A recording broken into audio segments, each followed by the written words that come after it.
din po, Kuya Vlog. Okay, magandang umaga mga kapatid. Aking itutuloy itong vlog sa Iloilo service. So ito yung pangalawa na tinag sa atin ni Brad Paulo Miguel Robles. So mula siya sa post ni Sean Quadrante. Nakatag si Brad Richard Sabarillo, Manuel Ali, Lagaw-Lagaw Nilito, Scarlett Natalie Diaz-Nes Lopez, Oyora R, Olney Shane, Blazer Dosejo, Nika Salvador, Alvin Lara Jr., Christian Wims, Kamaira Amoyot, Jerry Britanya, Chen Chen, Miguel Paulo Galvezon Robles at Phoenix Ferrer. So ayun po ang mga nakatag. Tapos ang nakalagay dito mga kapatid ay another successful community service, feeding program, free haircut, free sleepers for the children in Barangay Monica, Iloilo City. Our success is a testament to the spirit of service and camaraderie. From uplifting to fostering a sense of unity, we are dedicated to making a positive mark in every community that we serve. Together, we're building a stronger, more connected community for a brighter future.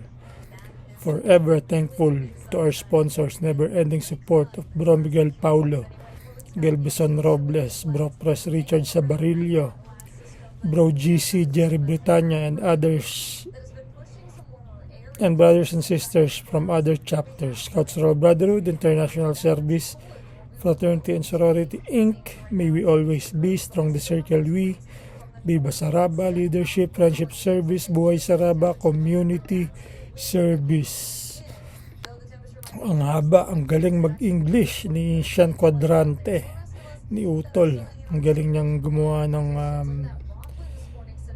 message para sa lahat.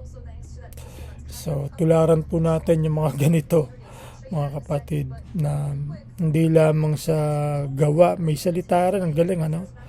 Napaka madamdamin nung kanyang message at saka maganda. Masarap basahin, masarap sa pandinig, masarap makita. Okay, ito na po ang ating mga pictures sa atin ang umpisahan. Game, ito po yung mga pictures. Ito yung nauna yung group picture. Ilan sila? 2, 4, 6, 8, 10, 12, 14, 16, 18 sila na nasa picture. At napakaganda. So okay, tapos ito nagugupit. Gugupit sila ng mga bata. Tapos ito yung picture ng mga bata. Ang dami, nakakatuwa. Nakakatuwa itong nakatalikod. Silang mag-isa nakatalikod. Ang ganda pa ng buhok niya. Yan, ang saya ng mga bata, di ba? Tapos yung mga kapatid natin nasa likod. Okay, ito. Yun. Tapos ito yung mga tsinelas. Mga brad din kaya yun ng mga nagugupit. Natanong ko lang. Or kahit naman hindi brad eh. Ito brad, sigurado nagugupit yung isa.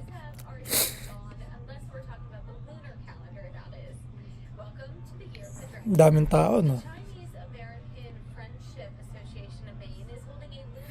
Yun ang ating mga marshal na ayan, mga SRB na sinusukat na yung sa tsinelas.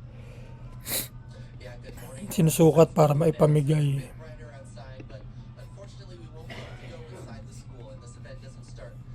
Ganda ng mga frat shirt nila sa Iloilo, no? Si Brad Bernil kaya gumagawa ng mga frat shirt nila. Ito si Brad Tolitz.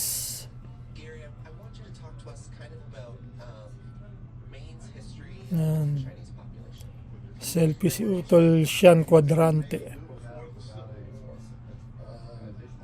person that came along was a man who took the name of Daniel Koff, who stowed away on a main ship in Amoy Island, China. By the time they found So makikita nyo yung mga ngiti ng mga sis tsaka mga brads, di ba? Talagang happy to serve. Siyempre. one of the largest landowners in that Tensya na, singot ako ng singot ha. Iloilo Provincial Council. the first Chinese restaurant in Maine. Ganda nung itim na SRB ink frat shirt na yung nasa likod. Yun, gupitan ulit.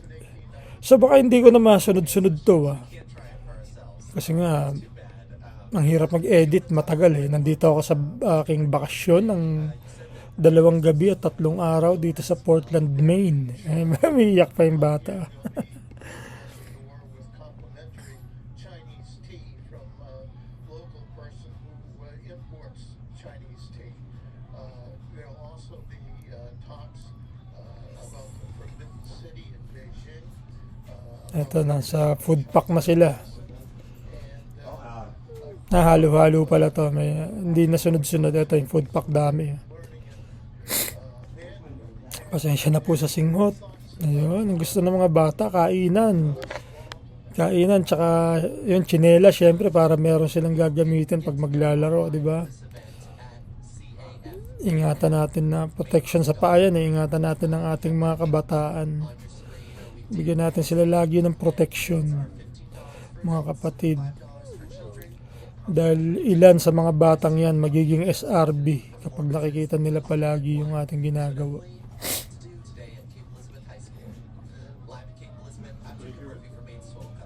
So ang sarap na pag magkakasama yung mga kapatid, makita silang magkakasama. Napakasarap, napakasaya. Hindi mabibili yung mga ngiti ng pagsasama-sama. Okay. So ito yung last picture. Group picture din yung last picture. Very nice mga kapatid.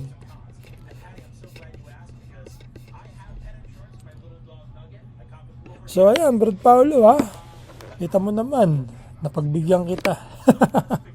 Dahil tsaka talaga namang ginagawa ko yan kahit na hindi mo hilingin. Yun nga lang, naging busy talaga tayo kaya hindi natin nagagawa para sa lahat. Ngayon hindi tayo nakakapag-live, hindi tayo nakakapag-vlog ng mga services. Ang gawa nga ng mahirap mag-edit dahil minsan nga kita nyo mali-mali mga edit ko kasi nga nagkamadali ako kaya yun, nahihirapan tayo. Sana ito maging maayos yung edit ko, di ba? Para naman yung service na para sa kapatiran ay maging maayos. Siyempre kung tayo yung magsa-service para sa mga kapatid, gawin na rin nating maayos at maganda. Okay mga kapatid, po si Brad Vlog. Maraming salamat po at good morning mula sa Portland, Maine, USA. Peace.